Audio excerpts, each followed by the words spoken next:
క్రొత్తగా జన్మించిన శిశువులను పోలినవారే. నిర్మలమైన వాక్యమును పాలవలన రక్షణ విషయములో ఎదుగు నిమిత్తము ఆ పాలను అపేక్షించుడి అని 1 పేతురు 2:2-3 చెప్తుంది. మీ బిడ్డ ఆత్మను ఎలా పోషించాలని తెలుసుకోవడానికి కష్టపడుతున్నారా?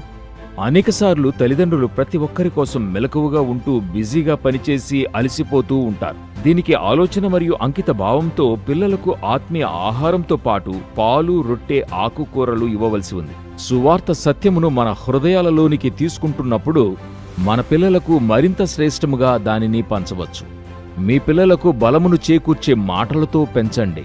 ఎందుకంటే మన మాటలు పిల్లల మనసులో లోతుగా ప్రభావితం చేస్తాయి. మనమేం చెప్తున్నామో, ఎలా చెప్తున్నామనేది వారి స్వంత అంతరంగ స్వరముగా మారుతుంది. మృదువైన మాట క్రోధమును చల్లార్చును, నొప్పించు మాట కోపమును రేపును. మీ పిల్లలను ఎంతగా ప్రేమిస్తున్నారో వారికి తెలియజేయండి. ఎందుకంటే అది మన పరలోకపు తండ్రి యొక్క ప్రతిధ్వనిగా ఉంటుంది. ఉల్లాసమైన మంచి తల్లిదండ్రులుగా ఉండడం వల్ల మన పిల్లల హృదయాలను, మనస్సులను పోషించగలము. అది విచిత్రముగా అనిపించినా అది తల్లిదండ్రులతో ఆటలాడి పిల్లల మీద ఎంతో ప్రభావితంగా ఉంటుంది.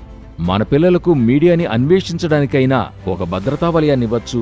తర్వాత మీకిష్టమైన పుస్తకాలు, అలాగే వయసుకు తగిన చలనచిత్రములు వారికి పరిచయం చేయండి. ఇలా వారితో మమైక్యము కావచ్చు.